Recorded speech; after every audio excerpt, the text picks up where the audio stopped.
Kembali bersama kami di live event Indonesia Memilih. Saya kembali ke Mbak Ninis. Mbak Ninis, jadi terbuka kemungkinan untuk kemudian mendiskualifikasi salah satu paslon. Kalau kita berbicara mengenai perkembangan terkini, tidak hanya kemudian membuktikan surat suara yang kemudian mungkin penuh dengan kecurangan, tapi kemudian dengan persoalan etik tadi yang Pak Putu sampaikan tadi. Terbuka itu untuk mendiskualifikasi. Kalau kita melihatnya legal nggak legal, sebenarnya kan bisa dibilang pencalonan ini hitam putih legal gitu. Ada putusan MK-nya, pendaftarannya diterima KPU gitu ya. Jadi ya legal-legal, ya ini legal gitu. Tapi kalau kemudian MK mau beyond itu, mau masuk ke ranah etiknya, ya mungkin saja terjadi gitu ya.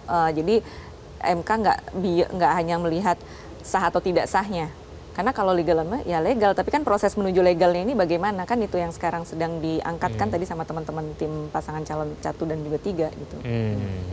Pak Bang Ujo, kalau Anda lihat kalau misalnya kemungkinan itu terbuka lebar, kira-kira dalam penyelenggaraan pemilu kita nanti selanjutnya akan seperti apa tahapannya? Kalau misalnya akhirnya diskualifikasi, lalu kemudian ada ditemukan pelanggaran etik, segala macam bagaimana? Ya undang-undang kan mengatur ya kan, yang pasti sih emang agak sulit untuk katakanlah mengganti semua misalnya anggota KPU misalnya. Ya itu kan kita kan juga itu harus dipilih, itu prosesnya udah panjang gitu. Tapi persoalannya itu tadi aja bahwa katakanlah semua yang dikatakan legal itu belum tentu legitimate. Itu dulu kita pegangkan. Jadi kita bilang bahwa semua pencalonan tadi, itu juga KPPS, semua penertangan berita acara dari berjenjang itu semuanya legal. Tapi kita ngelihat kan nih ada persoalan-persoalan legitimasi ya kan. Kita yang ini menjadi persoalan gitu loh. Kalau saya pikir kalau udah nanti sampai ujungnya ke katakanlah masuk ke MK segala macam itu ya kita memang harus ada dua hal tadi saya setuju ya, hasil sama signifikansinya.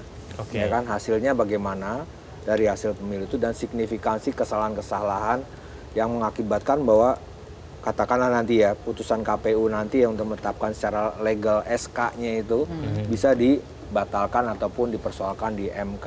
Itu sih. Tapi kalau misalnya ketetapan pemilu nanti akhirnya kemudian sesuai dengan perkiraan suara pada saat ini, menurut Anda terlegitimasi itu legitimate atau tidak nanti kemudian menurut Anda? Nah, legitimate itu masalahnya kan satu hal yang etika, gitu kan, nilai-nilai yang nggak berpengaruh ke dalam putusan.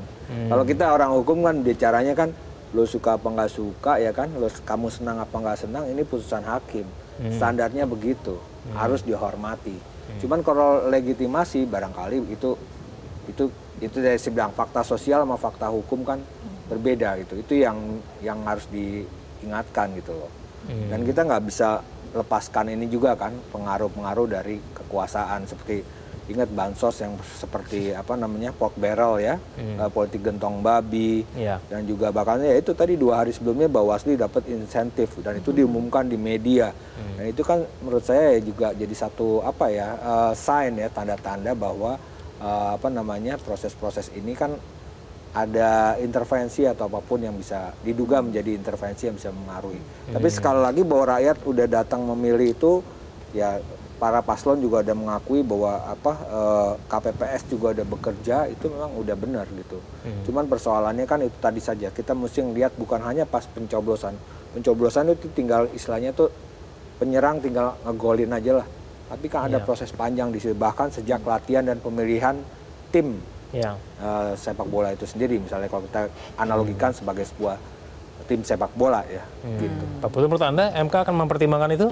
Prosesnya itu tadi tidak hanya kemudian mengenai pencoblosannya saja, tapi kemudian prosesnya itu tadi. Sekaligus menjawab yang tadi, maka tahapannya ketika bicara ending adalah begitu penetapan hasil pemilu oleh KPU tanggal 20 Mei, 20 Maret, manakala tidak ada gugatan pilpresnya misalnya, maka dia sudah langsung berhenti besok dengan penetapan pasangan calon terpilih dan legitimasi selesai di situ.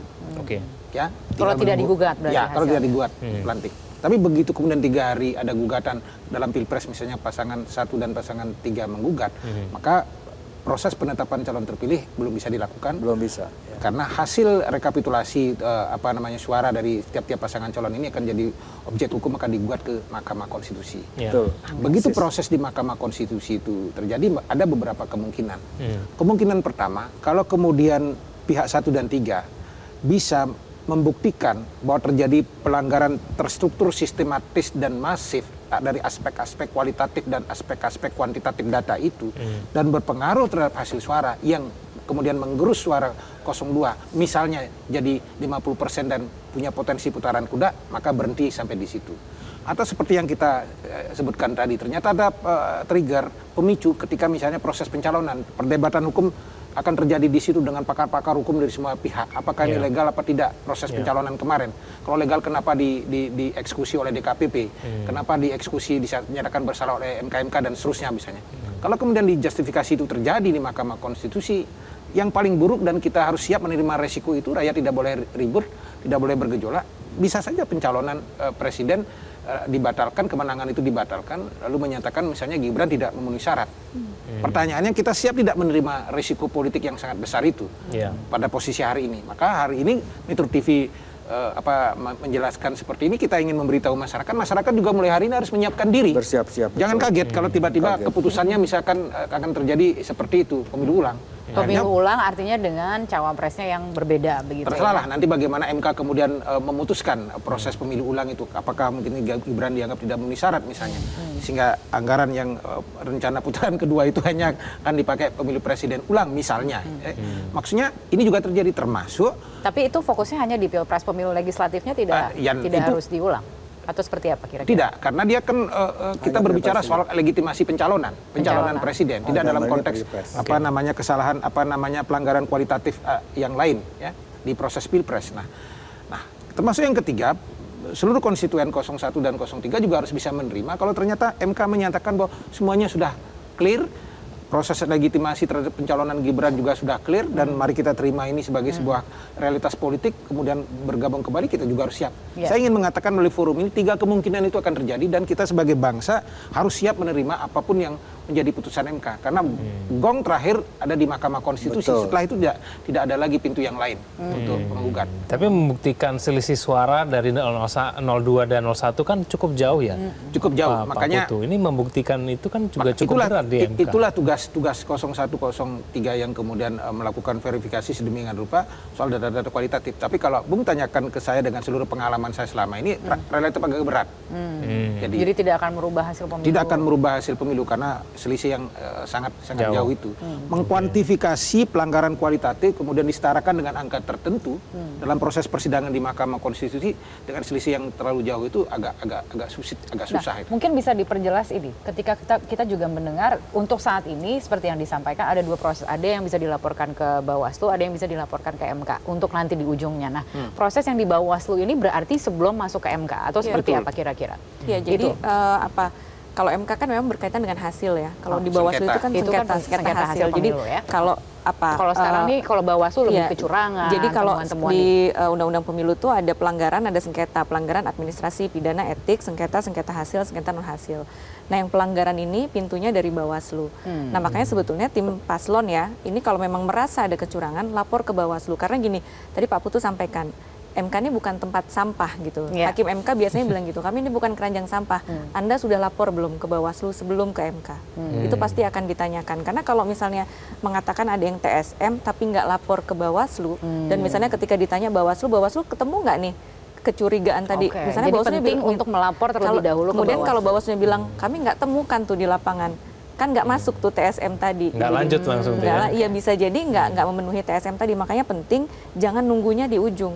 Tapi laporkan juga ke Bawaslu gitu. Kalau ketemu bukti-bukti yang solid tadi. Jadi kalau misalnya kemudian nanti sama Bawaslu-nya pun misalnya memang betul, nah ini kan bisa jadi bukti tambahan ke Mahkamah Konstitusi. Kami sudah lapor nih ke Bawaslu. Jadi Bawaslu itu hanya hanya untuk memverifikasi apakah betul atau tidak begitu berdasarkan laporan yang masuk atau sekaligus menjatuhkan sanksi? Ya, Bawaslu bisa melakukan, bisa menjatuhkan sanksi juga. Pelanggaran-pelanggaran seperti apa yang kemudian kayak politik uang atau misalnya ya tadi ya netralitas, kan itu bisa semuanya bisa dilaporkan ke Bawaslu. Karena Bawaslu nanti pasti akan diminta keterangannya sama MK, ditanya apakah tim-tim ini melapor apa enggak ke Bawaslu, bagaimana hasil pengawasannya Bawaslu. Kalau laporannya nggak ada, hasil pengawasannya misalnya juga nggak ada, nggak ketemu tadi itu yang TSM tadi gitu. Jadi penting nggak nunggu hanya di MK saja. Baik, kita berhenti di situ dulu, akan kita lanjutkan sesaat lagi. Pemirsa tetaplah bersama kami. Jelajahi cara baru mendapatkan informasi. Download Metro TV Extend sekarang.